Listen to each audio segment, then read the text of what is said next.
So the first thing you need to do to prepare for the new year is have existential thoughts about how each year feels like it's going by faster than the last, and how you and everyone you know is getting closer to death, and death lasts forever and ever and ever and ever and ever. And once you've done that, you can move on to regular person things.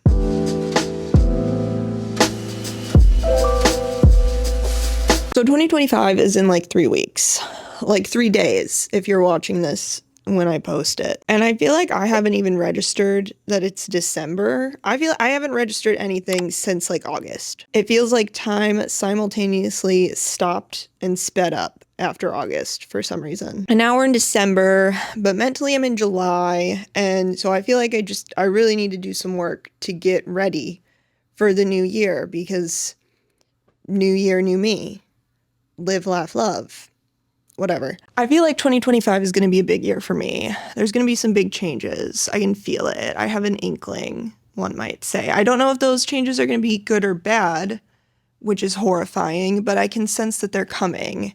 And so I feel like I need to get into a new headspace for the new year. And that is what we're going to attempt to do today, once I find the will to get out of bed.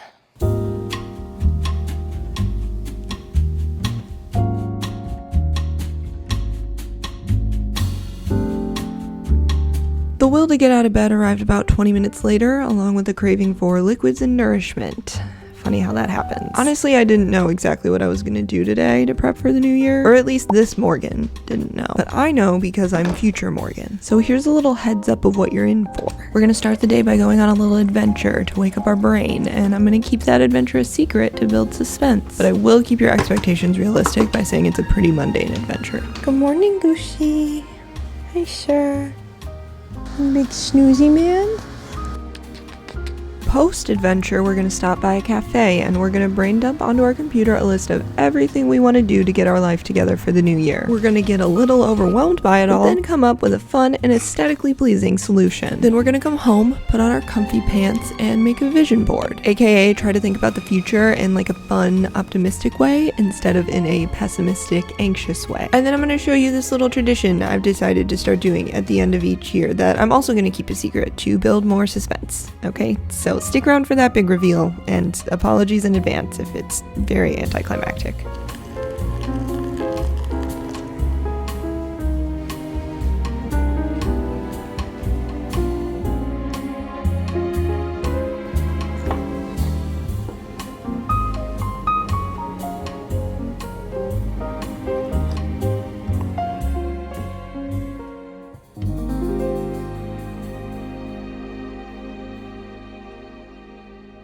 I never know where to put the camera when I'm filming in my bathroom because the lighting is just terrible everywhere. All I really want in life is a bathroom with some natural lighting.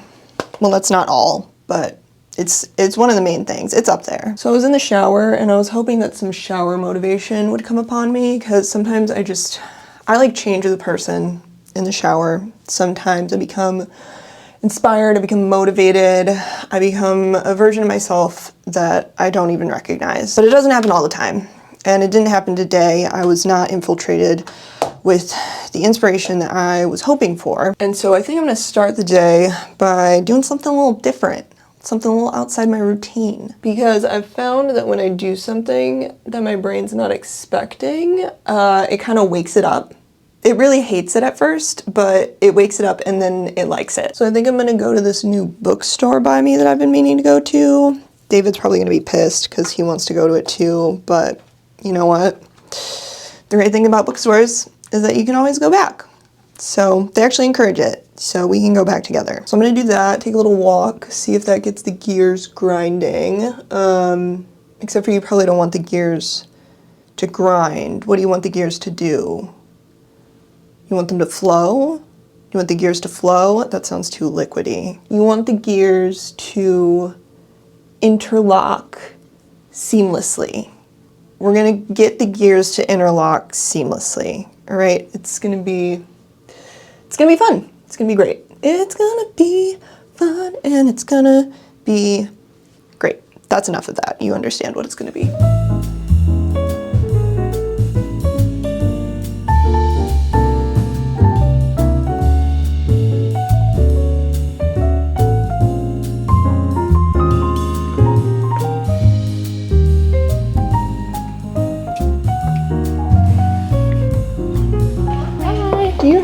a good recommendation for like a cozy holiday book? Okay, I don't read romance. So I can only tell you what people tell me. Okay. I'm sorry. That's good enough. And okay, so that one has been popular. Okay. And then Most Wonderful. That's helpful. Okay, good. I'm so sorry that I don't know. And then There's just so many options. This one just came out like 2 weeks ago. Okay, I'll take a look. I should read more romance so I can speak to it. But you read what you like. I know. Don't force it. What's your name? Morgan. Morgan. Yeah. I'm Jess. Nice to meet you. Do you own the bookstore? Very cool. It's so cute. Thank you. I can put in the fireplace on too if you need some. Oh my gosh, that would be amazing. Oh yeah, that really amps up the ambiance a little bit.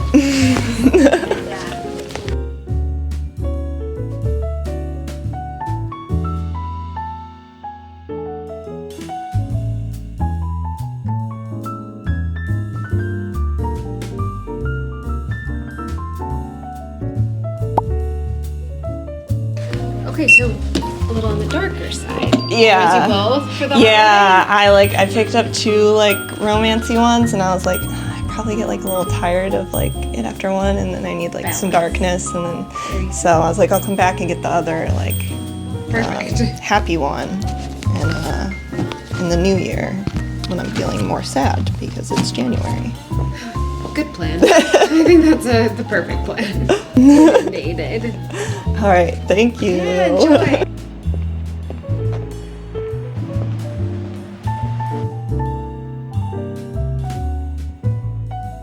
Okay, so that bookstore was incredibly cute. The owner was so sweet. That was pretty much the exact interaction I needed to revamp my brain.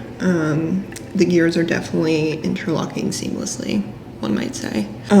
Decided to make a pit stop on the way home because I really needed to eat lunch, and I was at the point of hunger where I knew I wouldn't be able to make something for myself. So I was like, I'm gonna pay somebody to make something for me. I am in fact at a cafe. You probably can't tell because it kind of looks like I'm making a hostage video, but look, they have like this little room so that I can sit separate from everybody, which is absolutely perfect. It's like I'm in public, but I don't have to deal with the human interaction part of being in the public. And also I can talk to my camera without having to worry about being super self-conscious, even though I am still low-key whispering because I'm kind of nervous people can still hear me. Anyways, I started making this list of all the things that I want to get done before the year ends, and I started getting a little overwhelmed because it was just a lot. So I was like, I'm gonna choose some of these to do in the next couple weeks, and then the rest of them, I'm gonna punt to January. Look at me using a sports term. And I'm making this cute little calendar. Can you see it? Kind of, not really. But I'm making this calendar with one thing per day, and they're just little things that I like always put off doing, like wash my combs and hairbrushes. I look at my brush every single day and think, man, I should really wash this, but today is not the day. And today hasn't been the day for like 8 months. But January 3rd, that's gonna be the day. So I think I'm gonna make some version of this for you guys too, if you wanna use it and do it with me. We'll just be like 2 pals, kind of, sort of, finally getting their lives together. I also just want to say, I feel like you could do this at any point in the year. Like if you're watching this later and you're like, oh, I missed it. I don't think you did. I think the universe, and by the universe, I mean the data-driven makeup of this algorithm, brought you here right when you needed it. Like if you're feeling frazzled, this is literally just a list of things to do in the next 30 days to make you feel unfrazzled. And those can be any 30 days. It doesn't have to be the first 30 days of the year. So I just want you to know that you have my permission to feel frazzled at any point during the year, beginning, middle, or end. It's all frazzle worthy.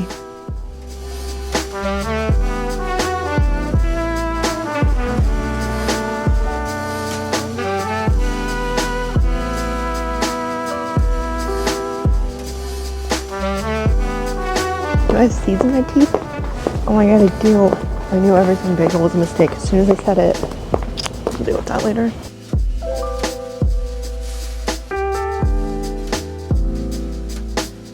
That Amazon driver definitely just saw me narcissistically recording myself. Oops.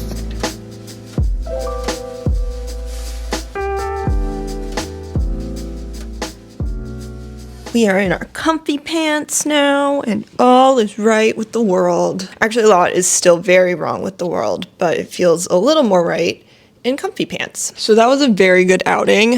I feel a lot better. Hi, Goose. Do you want to come up? Now everything is right in the world. Oh, was that a happy snort? Okay, are we gonna perch now? I kind of liked you standing behind me, like you were like my backup dancer, like we were in a boy band together, Goose. I don't think, is this optimal comfort for you?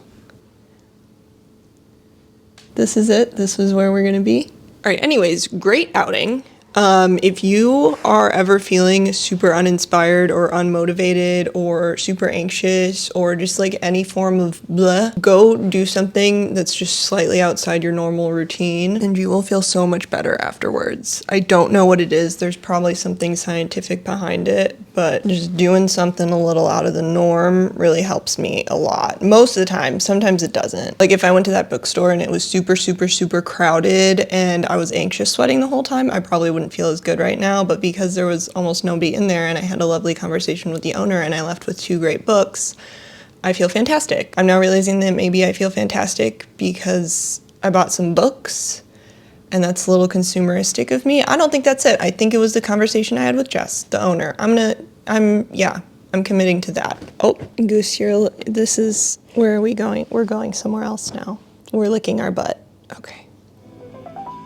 Since the inspirational and ambitious energy I'd gained from my outing is fleeting and I never know when it'll bless me with its presence, I decided to channel it into vision boarding. First step of which is to set the mood. Gotta get a nice scent going, create the ambiance. Not for you, because you can't smell it through the screen, but for me. Then I wanted to start the process by looking at last year's vision board and just flipping through my scrapbook journal to reflect on what I had accomplished and determine if my visions came true, per se.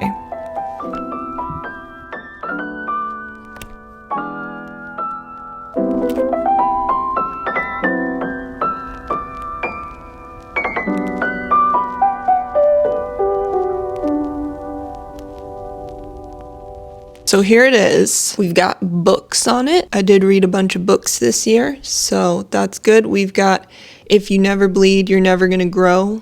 A little Tay-Tay quote on there. Is it weird that I said Tay-Tay? In my head, I call her Tay-Tay, but out loud, it does sound a little bit cringy, so sorry. I wrote this lyric down and put it in here because I really wanted to get out of my comfort zone this year and push myself to do new things and grow as a person, and I definitely feel like I have accomplished that. If you follow me on Instagram, you may have seen my Doing Things That Give Me Anxiety series. It's here on YouTube also, but I did more episodes over on Instagram, just like little 60-second ones. But I did a lot of things this year to push myself out of my comfort zone. I got out of the house more. I went to classes by myself. I hosted a meetup with some of you guys, which was really cool. And I said I was going to do another one and I never did. Sorry, I'm a liar, but I'm going to try to get some on the books for 2025. I literally flew across the ocean by myself. I went to a concert by myself. So I really did do a lot. And honestly, I have you all to thank for that because the first video that I posted in that series got so many encouraging comments on it. So many people being like, I relate to this so much.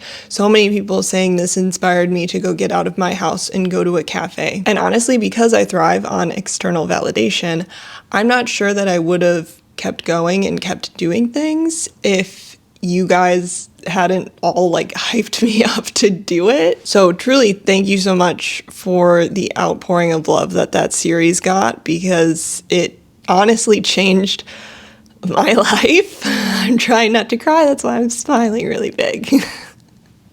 That series kind of changed the course of the type of content that I make and gave me the confidence to lean into talking about anxiety and talking about mental health, which is something that I've been super passionate about for so long, but just haven't really talked about publicly because it's kind of a scary topic. It's a very vulnerable topic, and obviously I try to approach it with a sense of humor, but that doesn't mean that it's not scary to share. So yeah, if you watched that series, if you commented on it, if you watched or commented or liked or shared any of my content this year, I'm so grateful for you and so happy that you've been enjoying it. But that series was just very special to me and allowed me to Don't cry. Allowed me to grow a lot as a person this year, and I'm looking forward to continuing to try and do more of those types of things in 2025. So that was my very long-winded way of saying that this piece of my vision board was in fact accomplished. I have community written in here, which really just symbolizes the fact that I wanted to create more community. That's not really a symbol, that's just exactly what it means. But I wanted to find more people in my life that I could relate to and build connections with, and I definitely managed to do that online. The communities that I created on YouTube and Instagram, I love them so much. I'm so grateful for all of you who are a part of it. It just feels like such a cozy, safe corner of the internet for me and hopefully many of you. I do still want to work on building community in person. So like I said, I want to try to create more opportunities to meet up with you all in person. I want to try to find somewhere to volunteer maybe, or some sort of organization that I can get involved with, because I do really miss being part of something, being part of a team. I'm part of a team at work, but I do only work part-time now, so sometimes it feels like I have one foot in, one foot out of that team, and I just want something that feels like a home away from home. I guess like that's the concept of the third space or whatever. I just really miss that, and that's something I want to try to find in 2025. Not really sure what all these flowers on here mean. I think I might have just thought they were pretty. I think this nice little office space was my way of trying to manifest staying organized, which I did okay at. And by okay, I mean pretty bad, honestly. But like okay for me, for my track record. We're gonna work on that in 2025 too. I got these little crochet things. These aren't crochet, needlepoint things. I think that represents crafting more, which I definitely crafted more this year. And some of it caused tears. But we tried, and that's what's important. And I think, I don't want to jinx it, but I think I'm about to finish my first knitting project. Granted, it's not really real knitting because it's just doing it with your hands, because I'm making like a chunky blanket, so it's kind of just looping things repeatedly. But I think I'm actually going to finish it, which is exciting because I've been trying to finish a knitting project since the beginning of this year. So it's been pretty much 365 days of failure on that one. But anyways, I feel like this vision board really helped hold me accountable for trying to accomplish some of these things in 2024. So I want to make another one. I think this one is going to be digital, just because I don't have any magazines or anything to use to make a physical one right now. So maybe I'll print it out later, but we'll see. I just don't want to procrastinate making it just because I don't have the physical things, because then I may never make it. So we're just going to do it digitally this year. I'm gonna be honest, I kind of drew a blank when I first started putting this vision board together. I was like, what do I want to do in 2025? So I started pretty basic, adding a hiking trip with Goose, and then added getting a new camera so I can improve my content quality. I hope that we can maybe move to a new home, but if not, I hope we can keep this one bright and organized and functioning for us. I know I want to do some traveling, I want to keep talking about mental health, I want to prioritize my friendships, and I want to try to hit 100,000 subscribers on YouTube. And then after that, I paused. I had more ideas for things to add, but they seemed unlikely. Not wildly unlikely, like within reach, but not guaranteed. And I questioned if I should even put them on the board, eventually settling on yes. Because a vision board isn't a checklist, it's a vision. And if I see these things being in my life, even though I'm not totally sure how I'm gonna get there, I should still add them. So on the board went 2 hot takes and The Squeeze, 2 podcasts I would love to be on, though I know they both usually book much bigger creators than me. But if anyone has the hookup, please let me know. And I also added writing a book, because that is something I would love to do. About what exactly? I'm not sure. Something about mental health, something about doing the things that scare you, something that would make you guys laugh and cry and feel like you can take on the world all at the same time. And then finally, I want to keep bringing people together in my own life, but also for others.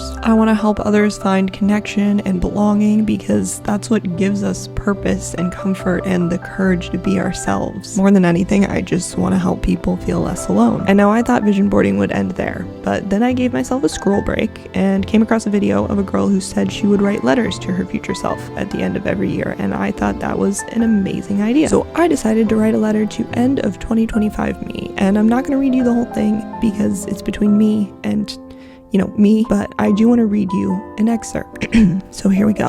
While I have spent the past 2 hours thinking solely about the future, I hope you aren't thinking too hard about it. We have this habit of trying to prevent pain and anxiety by ruminating about the future and bracing for every possible scenario, but ironically that causes us the exact pain and anxiety we're trying to prevent. So I hope you spent most of your time this year in the present, not thinking about what could go wrong or what people will think of you. No matter what has changed in a year, whether you've achieved everything on our vision board or none of it, whether you're celebrating a win or nursing a loss, I want you to know that you have everything you need to keep moving forward. You're resourceful, you're resilient, and you're capable of letting go when you need to, even if it takes a lot of ugly crying and a few days or weeks of bed rot. Most importantly though, I hope you're letting yourself enjoy the good stuff. Embrace the happy moments, even the small ones, the kind that you'll miss if you're too busy worrying about what might go wrong. Remember to tell your anxiety you're safe. A bear isn't trying to eat you, you are just trying to exist in 2025 in America, which one could argue may be worse than trying to fight off a bear. But see, now that's 2024 me imagining the worst for the next year, so I need to stop doing that. Anyways, my point, future me, is that you've got this, whatever this happens to be.